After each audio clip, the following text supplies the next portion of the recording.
شروع اللہ کا نام لے کر جو بڑا مہربان نہایت رحم والا ہے۔ بکھیرنے والی ہواؤں کی قسم جو اڑا کر بکھیر دیتی ہیں، پھر پانی کا بوجھ اٹھاتی ہیں، پھر آہستہ آہستہ چلتی ہیں، پھر اس چیز کو یعنی بارش کو تقسیم کرتی ہیں کہ جو وعدہ تم سے کیا جاتا ہے وہ یقیناً سچا ہے اور انصاف کا دن ضرور واقع ہوگا۔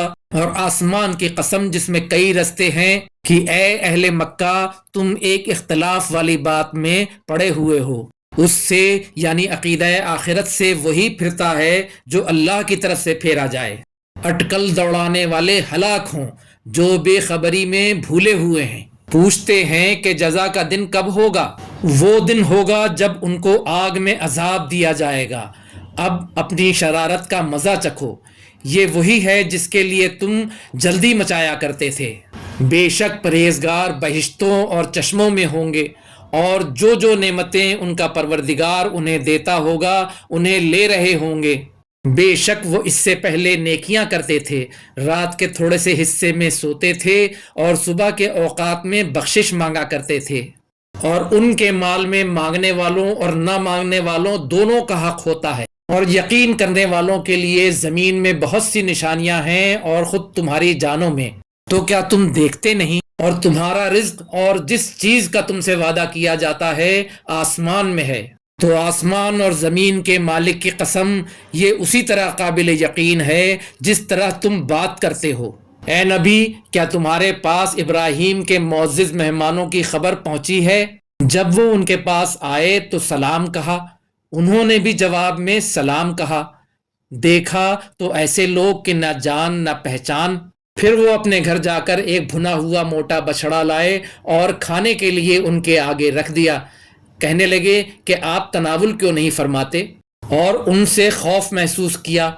انہوں نے کہا خوف نہ کیجیے، اور ان کو ایک دانشمند لڑکے کی بشارت سنائی۔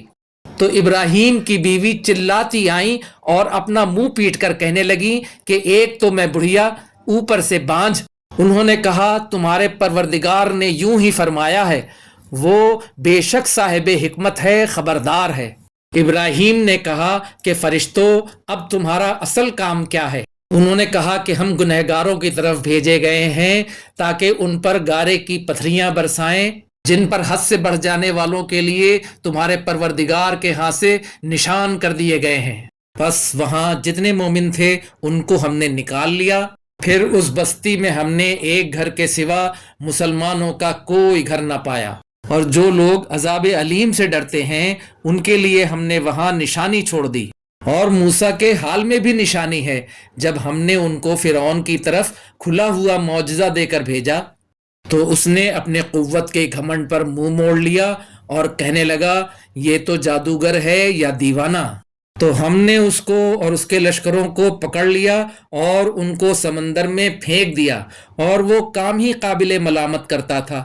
اور عاد کی قوم کے حال میں بھی نشانی ہے، جب ہم نے ان پر نامبارک ہوا چلائی، وہ جس چیز پر چلتی اس کو ریزہ ریزہ کیے بغیر نہ چھوڑتی۔ اور قوم سمود کے حال میں بھی نشانی ہے، جب ان سے کہا گیا کہ ایک وقت تک فائدہ اٹھا لو، پس انہوں نے اپنے پروردگار کے حکم سے سرکشی کی، سو ان کو کڑک نے آ پکڑا اور وہ دیکھ رہے تھے۔ پھر وہ نہ تو کھڑے رہنے کی طاقت رکھتے تھے اور نہ مقابلہ کر سکتے تھے، اور اس سے پہلے ہم نوح کی قوم کو ہلاک کر چکے تھے، بے شک وہ نافرمان لوگ تھے۔ اور آسمان کو ہم ہی نے اپنی قدرت سے بنایا، اور ہم کو ہر طرح کی قدرت ہے۔ اور زمین کو ہم ہی نے بچھایا، تو دیکھو ہم کیا خوب بچھانے والے ہیں۔ اور ہر چیز کے ہم نے دو دو جوڑے بنائے تاکہ تم نصیحت حاصل کرو۔ تو تم لوگ اللہ کی طرف دوڑ چلو، میں اس کی طرف سے تم کو صاف صاف خبردار کرنے والا ہوں۔ اور اللہ کے ساتھ کسی اور کو معبود نہ بناؤ، میں اس کی طرف سے تم کو صاف صاف خبردار کرنے والا ہوں۔ اسی طرح ان سے پہلے لوگوں کے پاس بھی جو پیغمبر آتا تو وہ بھی اس کو جادوگر یا دیوانہ کہتے۔ کیا یہ لوگ ایک دوسرے کو اسی بات کی وصیت کر مرے ہیں؟ نہیں، بلکہ یہ شریر لوگ ہیں۔ تو اے نبی، ان سے منہ موڑ لو، تم کو ہماری طرف سے ملامت نہ ہوگی، اور نصیحت کرتے رہو کہ نصیحت مومنوں کو نفع دیتی ہے۔ اور میں نے جنوں اور انسانوں کو اسی لیے پیدا کیا ہے کہ وہ میری عبادت کریں۔ میں ان سے رزق تو نہیں مانگتا اور نہ یہ چاہتا ہوں کہ وہ مجھے کھانا کھلائیں۔ اللہ ہی تو سب کو رزق دینے والا ہے، زوراور ہے، مضبوط ہے۔ سو کچھ شک نہیں کہ ان ظالموں کے لیے بھی عذاب کی نوبت مقرر ہے، جس طرح ان کے ساتھیوں کی نوبت تھی، تو ان کو مجھ سے عذاب جلدی نہیں طلب کرنا چاہیے۔ پھر جس دن کا ان کافروں سے وعدہ کیا جاتا ہے اس سے ان کے لیے خرابی ہے۔